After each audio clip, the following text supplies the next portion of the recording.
2017년 이제 우리가 구정을 지나고 새로운 한 해, 또 새로운 마음으로 이 한 해를 복된 인생을 살아야 되겠다. 그렇게 다들 여러분 결심들 하시죠? 네, 대답들이 없으신 것 같아요. 그렇게들 바라고 결심들 하십니까? 네. 그러면 가장 필요한 것이 무엇이겠습니까? 우리의 결심도 중요하고 고백도 중요하지만 하나님의 인도하심이 있어야 할 줄로 믿습니다.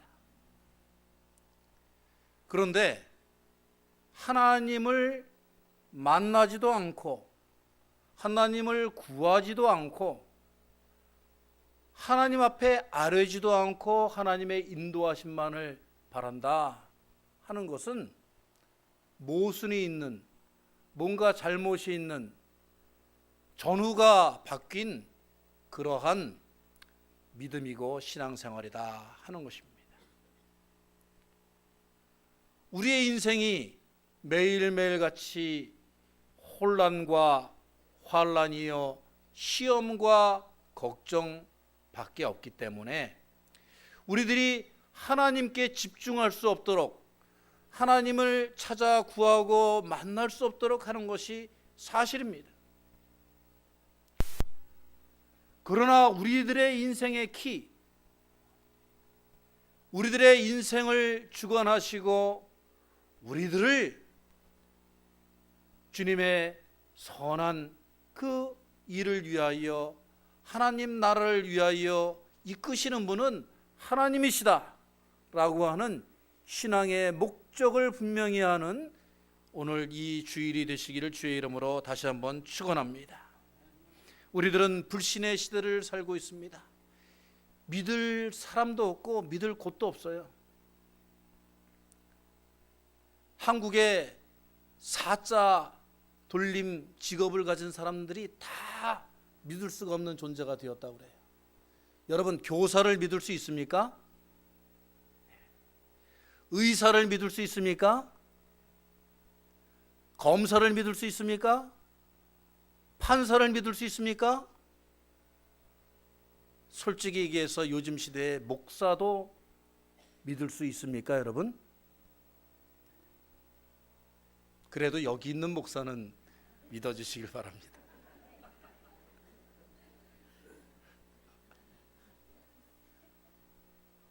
정말 불신의 시대를 살고 있어요. 아무 의지할 것도 없고 기댈 것도 없고 신뢰할 것도 없고 우리를 삶의 바른 그러한 정도와 정의로 이끌 수 있는 그러한 신념도 이데올로기도 국가도 지도자도 없는 그러한 혼란과 환란의 시대를 살고 있습니다. 하지만은 예수 믿고 교회만 나가면 시험과 환란을 전혀 당하지 않습니다 라고 하는 이러한 교리는, 이러한 가르침은 사실 잘못된 것입니다. 그러면 아예 태어나지 말았거나 아니면 빨리 죽어가지고 하늘나라 가지 하나님께 주신 생명을 어떻게 살으란 말입니까? 하나님께서 원하시는 것은 오늘 이사야서의 말씀을 가만히 들여다보면은 인생이 광야길이고 폭풍우고 인생이 환난과 고통과 시험, 그것이 연속되는 그 여정이지만은 그 가운데서 너희들이 누구를 믿고 의지하고 인도함을 받으며 살아가느냐, 그것에 따라서 하나님께서 그 인생을 평가하시고 그 사람을 만나주시고 그 사람을 사용하시고 그 사람을 구원하여 주신다라고 하는 그 말씀이 오늘 이사야서 말씀 가운데 숨어 있는 것입니다. 제가 한국 영화를 거의 보지를 않는데 얼마 전에 누가 추천을 하길래 영화를 한 편 봤어요. 더 킹이라는 영화입니다. 더 킹. 그런데 이 영화를 짧게 설명을 드리면 대통령이 몇 번 바뀌는 이 현대사 한국의 역사 속에서 이 한국의 주인은 누구냐? 한국의 킹은 누구냐? 그 영화가 이야기하는 것은 바로 검사들이다. 검사들이 모든 걸 결정하고 조작하고 만들고 역사를 쓰는 대한민국의 킹은 검사들이다. 그런 얘기를 하고 있어요. 그런데 그 영화에 아주 재미있는 장면들이 나옵니다. 대통령이 바뀔 때마다 이 검사들이 찾아가 가지고 이 나라가 어떻게 바뀔까 묻는 사람들이 있어요. 그게 누구냐 하면은 교회도 아니고 절도 아니고 무당들한테 가가지고 묻더라고요. 무당들.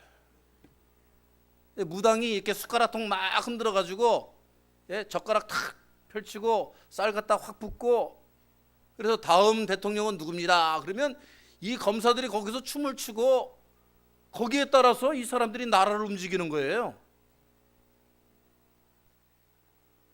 그러니까 결국은 그 사람들의 인도자는 누구예요?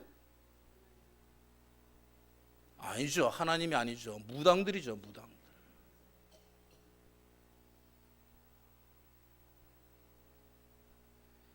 이 시대가 그래요. 서울대학 나왔고 판검사 시험 합격하고, 그래서 최고의 엘리트들이요, 나라의 지도자들이요, 모든 법과 정의를 실현한다는 사람들이 결국에 그들이 인도자를 삼는 게 누구냐? 무당들한테 가서 묻더라 이거예요. 그러니 이 나라와 민족과 역사가 어떻게 되겠느냐 하는 것입니다. 그 영화를 제가 보고 마치고 나서 제가 깨달은 것이 무엇이냐면, 참으로 우리 기독교인들, 신앙인들은 행복하다. 이러한 삶의 어려운 문제들을 가지고 곤란 가운데서 우리들이 그런 무당들을 찾아서 뛰어다닐 필요가 없어요. 우리들이 그 사람들한테 어떻게 해야 할까 물을 필요가 없어요. 신앙인들은 돌아다닐 필요도 없고 의지할 데가 없다고 하소연할 필요도 없습니다. 신앙인들은 그저 하나님 앞에 나와서 하나님께 시편 27편 11절에 있는 말씀, 여러분 다 함께 한번 해볼까요? 여호와여 주의 도를 내게 가르치시고 내 원수를 생각하셔서 평탄한 길로 인도하소서. 이것만 외치면 되는 거예요. 나를 인도하소서 하나님께 부르짖기만 하면은 끝나는 거예요. 하나님께 참으로 나의 인생을 맡깁니다. 하나님 나를 인도하소서 하는 그 진실하고 깨끗한 마음만 준비해 가지고 나오면 하나님께서 여러분을 자녀들로, 거룩한 백성들로, 하나님의 도구들로 삼으셔서 인도하여 주실 줄로 믿습니다. 오늘 말씀을 자세히 분석해 보면 첫 번째로 오늘 말씀에서 우리들에게 주시는 그 계시는 무엇이냐면, 환난 속에서 하나님을 만나라, 그렇게 말씀하고 계세요. 누구를 만나라? 친구를 만나라? 무당을 만나라? 하나님을 만나라, 그렇게 말씀하고 있어요. 오늘 본문은 이스라엘의 그 백성들이 그들이 광야에 이제 애굽 땅에서 나와서 쫓겨나와 가지고 이동을 하는데 죽게 되니까 하나님 앞에 부르짖었어요. 하나님 우리들의 주가 되어 주십시오. 우리를 인도하여 주십시오. 우리를 죽음의 수렁에서 건져 주십시오. 하나님 우리들에게 계시를 보여 주십시오. 살아계시는 하나님을 만나게 하여 주십시오 라고 외쳤을 때 하나님께서 그들을 만나 주셨어요. 하나님이 그들 앞에 모세를 통하여 보여주시고 십계명을 주시고 만나와 메추라기를 주시고 구름 기둥과 불 기둥으로 그들을 인도하셨습니다. 오늘 말씀을 잘 살펴보세요. 하나님께서 이스라엘 민족들을 만나 주셨더니 그들은 불가능 속에서 가능의 민족으로 변하였고 고통 가운데서 축복의 민족으로 바뀌었어요. 그들이 건널 수 없고 넘을 수 없는 홍해를 건너게 되었습니다. 그들이 도저히 상상할 수 없는 그 젖과 꿀이 흐르는 땅 가나안 땅에 입성하게 되었어요. 그런데 오늘 말씀을 잘 보시기 바랍니다. 그런데 그들이 반역하여 하나님을 만나고 하나님께서 안아주시고 하나님께서 도와주시고 인도하여 주신 그것을 잃어버리고 하나님께 반역하였더니 하나님이 그들의 적이 되시고 그들을 치셨다. 이사야 선지자가 오늘 이 이스라엘 백성들에게 그 하나님이 어디 계시냐 묻고 있는 거예요. 너희들이 정말 하나님을 만나기나 한 것이냐? 하나님이 너희들을 인도하시고 보호하시고 안아주시고 하나님이 축복하심을 너희들이 잃어버렸기 때문에, 너희들의 그 신앙이 잘못되었기 때문에 하나님께서 너희들을 교육하시려고 치시는 것이다. 여러분, 바울을 보시기 바랍니다. 바울이 제2차 전도 여행 때 이제 정말 아들과 같고 동지와 같은 디모데를 하나님께서 만나게 해주시고 그는 소아시아 지방으로 전도를 하기 위하여서 전도 여행 계획을 세우고 그 아시아 지역에서의 문을 열려고 그렇게 노력을 하였습니다. 그러나 여러분, 사도행전 16장 6절에 보세요. 그 성경 말씀이 뭐라고 하시는가 보시기 바랍니다. 성령께서 말씀을 전하지 못하게 하셨다. 그리고 이제 바울이 하나님의 뜻에 순종하여서 무시아로 옮겨가 가지고 거기서 비두기아 지방으로 가려고, 그래도 소아시아 지역을 선교하려고 노력을 했어요. 자기 계획, 자기 뜻대로 밀어붙이려고 했어요. 그런데 사도행전 16장 7절에 뭐라고 말씀하시냐면은 예수의 영이 허락하시지 않는지라. 바울은 정말 죽을 것과 같은 위기 속에서 매맞고 쫓기고 죽음의 위협을 당하는 가운데서도 그가 전도 여행을 준비해 가지고 이제 야심차게 그 아시아의 문을 열려고 했는데 예수의 영이 허락지 않으시는지라. 이 바울의 위대함이 바로 여기에 있는 거예요. 그가 참으로 개인적인 욕심과 자신의 인생의 포부와 비전만 가지고 하나님을 만나려고 했으면은 그가 거기서 하나님을 비난하고 절망하고 한탄하고 그가 돌아섰을 거예요. 그런데 하나님께서 마게도냐로 떠나라 하고 환상을 보여주시니까 이 바울이 자기의 모든 안타까움과 아픔을 내려놓고 그리고 하나님께 순종하여 하나님의 뜻을 따르고 섭리를 받아들이고 하나님의 계획대로 움직이기 시작했다는 거예요. 하나님께서 바울에게 내가 내 인도자인데 내 마음대로 가는 것이 아니고 이제 나의 인도함을 받으라, 그렇게 말씀하신 거예요. 바울이 성령 하나님을 찾고 갈 길을 물었더니 하나님이 그 갈 길을 일러주신 거예요. 이제 바울이 하나님의 인도하심을 받으니까 자기의 목적과 자기의 뜻대로는 되지 않았지만은 자기의 욕심이 채우지 않았어요. 그러나 하나님께서는 하나님의 인도하심을 통하여서 유럽의 그 기독교의 반석을 놓게 하여 주셨고 세계 선교의 방향을 만들어 주셨고 인류 구원의 대업을 이룰 수 있도록 주님께서 결국에는 선한 길로 인도하신 줄로 믿습니다. 바울은 그 혼란과 아픔과 절망 가운데서 하나님 왜 내 앞길을 열어주시지 않냐고 하나님을 한탄하지 않았어요. 하나님에게 대항하지 않았어요. 하나님 왜 선한 일을 하려고 하는데 왜 도와주시지 않습니까? 하고 하나님에게 자기의 그 길만을 고집하지 않았어요. 불평불만하지 않았어요. 항변하지 않았어요. 묵묵히 하나님의 인도하심을 따랐어요. 왜냐하면 바울은 하나님을 만났기 때문에. 하나님을 만난 자들은, 하나님에게 묻는 자들은 하나님의 인도하심을 받을 수가 있습니다. 여러분, 유명한 철학자 쉐렌 키에르케고르라는 사람을 알 것입니다. 이 쉐렌 키에르케고르는 이 유럽의 많은 그 기독교 문화 속에서 그는 아주 표상적인 정말 평범한 기독교인이 되기를 싫어했어요.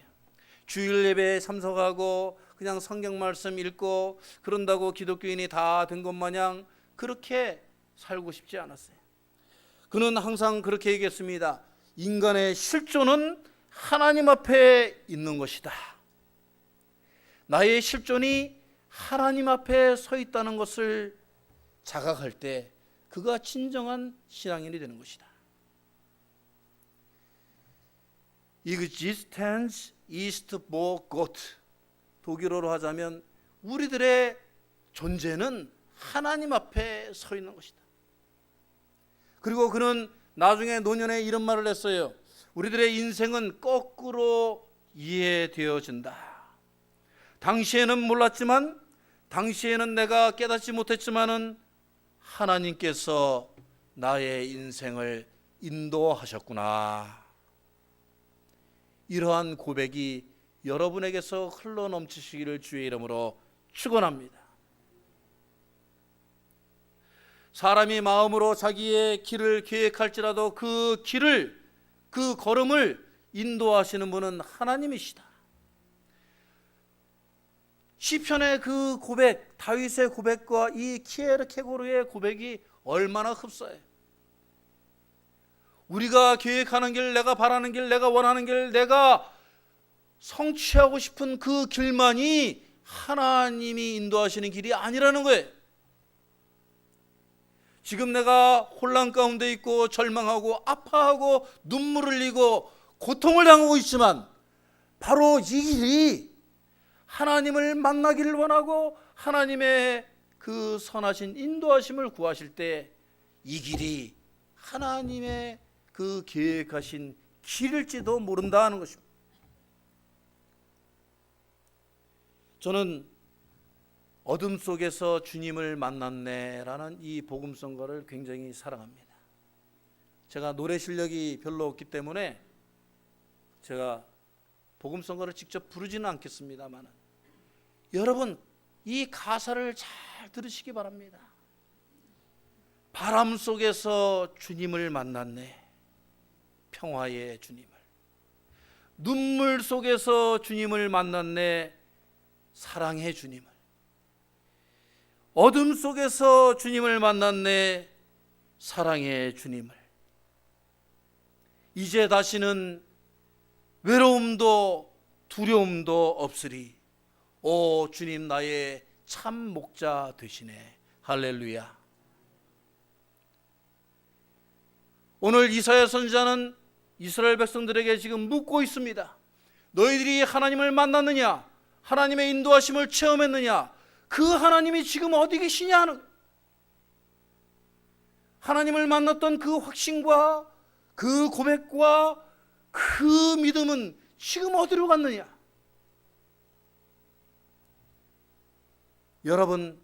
여러분들이 인생의 고비고비에서 절망의 그 모퉁이 마디에서 하나님을 만나셨습니까? 그 하나님이 지금 어디 계십니까? 여러분 그 하나님을 지금도 만나고 계십니까? 그 하나님이 여러분의 삶을 지금도, 여러분의 발걸음을 지금도 인도하고 계시다고 여러분 확실히 믿으십니까? 여러분 발걸음 한 발걸음 한 발걸음 하나님께서 여러분을 인도하고 계시다고 확신하며 고백해야 할 줄로 믿습니다. 오늘 이스라엘 백성들이 그 이스라엘 백성들의 수많은 요구와 그 부르짖음을 하나님께서 만나주시고 돌봐주시고, 오늘 말씀에 뭐라고 그랬어요? 그들을 안으셨으나, 그들을 안아서 그들을 사랑하여 주시고 옮겨주셨어요. 죽음의 자리에서 생명의 자리로, 슬픔의 자리에서 눈물의 자리에서 소망의 자리로 하나님이 옮겨주셨어요. 그런데도 그 이스라엘 백성들은 그 하나님을 잃어버렸어요. 오늘 이 미국 땅에서 하나님을 다시금 만나 주십시오 하고 주님께 간구하는 여러분들의 인생이 되시기를 바랍니다. 하나님의 첫사랑을 경험했다고 자랑하는 그러한 과거의 것을 자랑하는 신앙으로는 안 된다고 오늘 말씀하세요. 우리들을 안아주시고 베푸시고 용서하시고 하나님께서 해결해 주신 그 하나님을 2017년도 우리들의 삶의 자리에서 주여, 내가 주님 앞에 서 있습니다, 나를 만나 주십시오, 나를 인도하여 주십시오 외치시는 귀한 여러분의 신앙의 삶이 되시기를 바랍니다. 두 번째, 오늘 하나님께서 우리들에게 하시는 말씀은 하나님을 만났느냐? 하나님을 만나기 위하여 찾고 구하고 문을 두드리냐? 그러면 그 하나님께 의뢰하라. 그 하나님을 의지하라. 그 하나님께 의탁하라. 그렇게 말씀하고 계세요. 여러분, 빌리 그레함 목사님 그 전도단에 유명한 찬양 사역자가 있었습니다. 그 여인은 한국 여인이었어요. 킴 윅스라고 하는 한국 여인이었습니다. 키도 조그맣고, 이분은 결정적으로 또 맹인이었어요. 장님이었어요. 볼 수가 없었어요. 그녀는 한국 전쟁 당시에 실명을 해가지고 어린아이 때 미군 공군이 그 여인을 미국으로 데려와서 저 인디애나 주립대학에서 공부를 시키고, 이 미국 공군이 오스트리아까지 성악을 공부하러 가게 해줘가지고 그가 돌아와서 정말 훌륭한 성악가가 되었습니다. 그리고 그는 그 성악가의 재능을 가지고 하나님을 찬양하는 그런 사역의 목적을 가지고 빌리 그레함 목사님을 쫓아다니며 그가 간증하고 찬양했습니다. 그 킴 윅스가 간증하는 내용이 무엇인 줄 아십니까? 여러분이 하나님을 믿습니까? 하나님을 의지합니까? 사람들이 앞을 보지 못한다는 나를 인도할 때에 그 사람들이 저 멀리 있는 것들을 가르쳐 주지 않습니다. 저 100m 앞에 장애물이 있다, 200m 앞에 장애물이 있다, 이렇게 가르쳐 주지 않습니다. 내가 발을 뜰 때마다 바로 앞에 물이 있으니까 한 걸음 옆으로 걸으십시오. 내 조금 앞에 계단이 있으니 준비하십시오. 발걸음을 올려 디디십시오. 그렇게 한 걸음 한 걸음 떼어 놓아야 할 그 자리, 발걸음을 인도하는 그 손길을 따라서 나는 눈이 멀었지만 앞으로 나갑니다. 그때에 나는 안전하게 그 목적지에 도달하고 나는 주님의 평안한 품에 안길 수가 있었죠. 하나님께서 나의 삶을 인도하신 것도 바로 그런 방법이었습니다. 시각장애자가 되어서 어린 나이에 앞을 못 볼 때 눈물밖에 흘리지 않는 그 어린 소녀에게 하나님이 다가오셔서 나를 도와주십시오 하는 그 절규를 들으셔서 하나님이 나를 미국으로 인도하셨고, 나를 교육을 받게 하셨고 바람걸음 주님께서 인도하여 주셔서 오늘 내가 이 영광의 자리에 설 수가 있습니다. 하나님을 찬양하는 위대한 이 찬양 사역자가 될 수 있었습니다.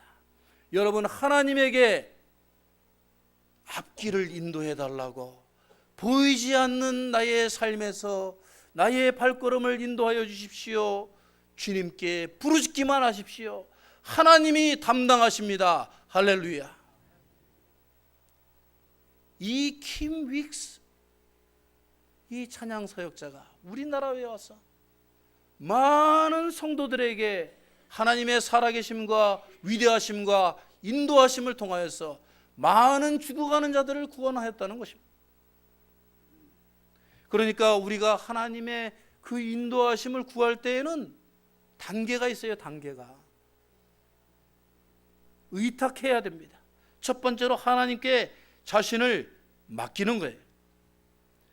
모세도 이사야도 앞길을 모를 때에 하나님께 의탁했습니다. 주여, 나는 모릅니다.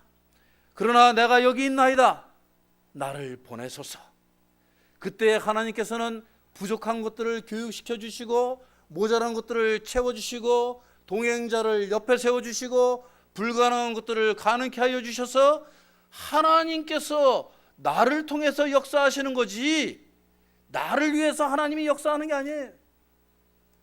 하나님께서 그의 영광을 위하여서, 하나님을 위하여서 나를 인도하여 주시고 세워 주시는 것입니다.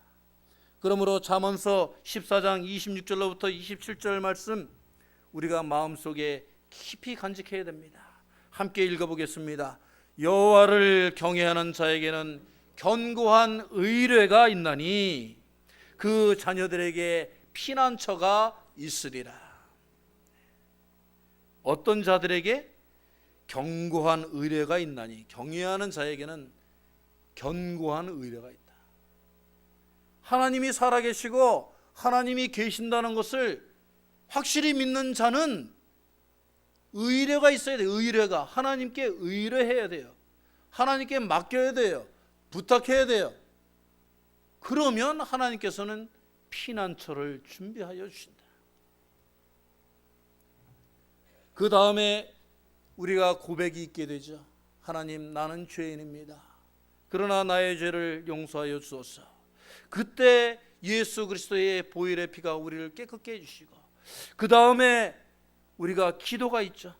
우리가 하나님과 연결하여서 하나님과 우리가 대화하고 하나님의 말씀에 우리가 귀를 기울일 수 있게 됩니다.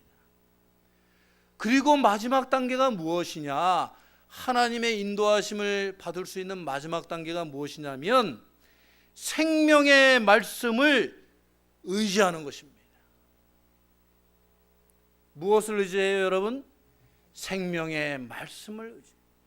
하나님께서 우리를 인도하여 주시는데 꿈을 통해서도 인도하여 주시고, 하나님께서 지혜의 문을 열어주셔서 우리들 인도하여 주시고, 사람을 보내주시고 목회자를 통해서 인도하여 주시고 하시지만은, 하나님께서 인도하시는 가장 강력한 방법은 말씀을 통해서 인도하여 주신다는 것이. 여러분, 성경 말씀을 읽을 때에 무릎을 꿇고 읽어보시기 바랍니다. 하나님께서 그 말씀을 통해서 우리들에게 갈 길을 일러주십니다. 인간적으로는 도저히 발견할 수 없는 길을 우리들에게 열어주시고, 우리들에게 지혜의 문을 열어주시고, 우리들에게 약속의 문을 열어주시고, 그 말씀을 붙잡을 때에 축복의 문이 열려요. 이것이 모든 우리들의 신앙의 선조들이 고백하는 신앙 고백입니다. 그 말씀 속에 길이 있어요. 그 말씀을 붙잡으면 우리가 하나님의 인도하심을 받을 수가 있고, 그 말씀을 내려놓으면 하나님께서 인도하실 수가 없어요. 우리가 영어로 inspiration, 영감이라고 합니다. 이 영감이라는 것은 뒷집에 사시는 영감님이 아니고 오늘 나에게 말씀하시는 나에게 주시는 하나님의 지혜예요. 하나님께서 어떻게 우리에게 인스피레이션, 우리에게 영감을 주시느냐? 말씀을 통해서 주신다는 거예요. 말씀을 읽으면 어저께의 말씀이 틀리고 오늘의 말씀이 틀리고 10년 전의 말씀이 틀리고 10년 후에 그 말씀이 나에게 하시는 그 내용이 틀려요. 그 상황에 따라서 하나님의 말씀은 우리들에게 다시 재번역하여 우리들에게 영감을 주십니다. 하나님의 영적 계시를 주시는 줄로 믿습니다. 이 말씀을 붙잡아야 됩니다. 디모데후서 2장 15절에 분명히 나와 있잖아요. 여러분 다 함께 너는 진리의 말씀을 옳게 분별하며 너희는 진리의 말씀을 옳게 분별하며 부끄러울 것이 없는 일꾼으로 인정된 자로 자신을 하나님 앞에 드리기를 힘쓰라 그랬어요. 진리의 말씀을 옳게 분별해라. 진리의 말씀을, 생명의 말씀을, 영혼의 양식을 옳게 분별하기 위해서는 그 말씀을 붙잡고 훈련하고 노력하고 애를 써야 한다는 것입니다. 자기는 움직이지 않고 가만히 앉아가지고 누워가지고 하나님 인도해 주세요.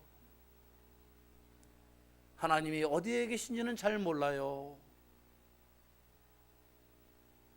이러한 태도로는, 이러한 자세로는, 이러한 영성으로는 하나님의 인도하심을 받을 수가 없습니다. 나는 그냥 내 욕심대로 내 만족대로 막 살 테니까 하나님 그냥 인도해 주세요. 하나님의 인도하심을 받기 위해서는 하나님의 영에 우리가 손을 붙잡기 위해서는 우리의 인생이, 우리의 가족이, 우리의 교회가 하나님을 만나고 하나님께 의뢰하고 그 말씀대로 살아가야 할 줄로 믿습니다. 영국의 부흥 전도사인 헨리 모하우스라는 분이 계시는데 이분이 적어놓은 작은 수필을 보면 이분이 이제 사역의 일 때문에 너무 지쳐가지고 어느 날 문을 열고 집에 딱 들어갔는데 그 아내에게 전해줄 큰 서류 봉투가 있어가지고 1층에 있는 그 딸아이에게 얘야 엄마가 어디 계시냐 그랬더니 이 딸이 2층에야 그러더래요. 그래서 아이고 그렇구나 내가 엄마에게 전해줄 게 있는데 그러니까 그 딸이 소아마비였는데 그 딸만 보면은 가슴이 억장이 무너지고 참 너무너무 눈물만 날 뿐인데 그 딸이 휠체어에 앉아가지고 아빠한테 그런 거예요. 아빠 내가 전해줄 테니까 나한테 주세요. 그 전도자님이 그 딸에게 참 너무 어이가 없어가지고 야 너는 걸을 수가 없지 않니? 어떻게 2층에 있는 엄마한테 이 서류 봉투를 네가 전해주겠니? 그리고 돌아서려는 순간에 그 딸이 아빠에게 얘기를 한 거예요. 아빠가 나를 안고 올라가면은 내가 서류 봉투를 들고 엄마한테 전해줄 수 있잖아. 그때 이 헨리 모하우스 아버지가 눈물을 흘리며 골방에 들어가서 땅을 치며 통곡하며 하나님께 죄를 용서했습니다. 그 휠체어에 앉아서 평생 살고 있는 그 불쌍한 딸내미는 아버지가 안아주면은 그 일을 할 수 있다고, 내가 역할을 할 수 있다고, 내가 무엇인가 아버지에게 도움이 될 수 있다고 믿는데 이 아버지는 그것을 못 믿고 그 방법을 생각하지 못하고 살았구나. 여러분의 인생이 이 딸아이와 같이 휠체어에 앉아서 소아마비 인생이 됐다고, 할 일이 없다고, 할 수가 없다고, 움직일 수가 없다고 불평불만하고 여러분 울고만 계시는 인생이라면, 오늘 이 딸아이와 같이 하나님 아버지를 믿고 하나님 아버지께서 안아만 주시면, 하나님 아버지께서 나를 움직여 주시면, 나를 도와주시면, 나를 인도해 주시면, 내가 아골골짜기 험난한 이민자의 삶, 매일매일 나의 적들이 나를 죽이려 하고 내가 참으로 골짜기에서 생명을 잃을 것 같은 이 위기의 삶을 살고 있지만, 주여, 내가 주님의 일을 감당할 수 있겠나이다.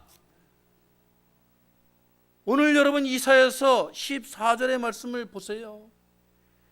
골짜기로 내려가는 가축과 같이 편히 쉬게 하셨나이다. 그 골짜기로 상상을 해보세요. 여러분, 목자가 없이 그 양떼들이 자기들끼리만 골짜기로 내려간다고 하면 얼마나 위태하고 얼마나 위험천만한 순간입니까?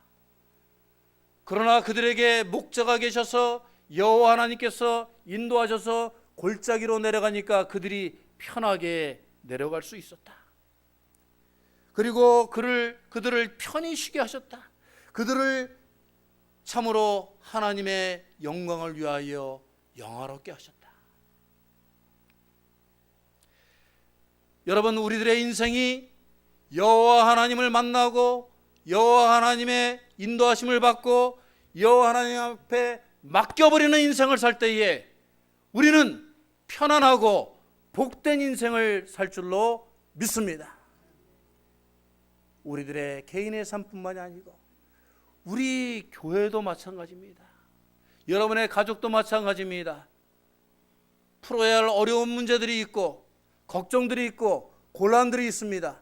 그러나 우리 하나님께 맡겨드립시다. 하나님, 이루어질 줄로 믿습니다.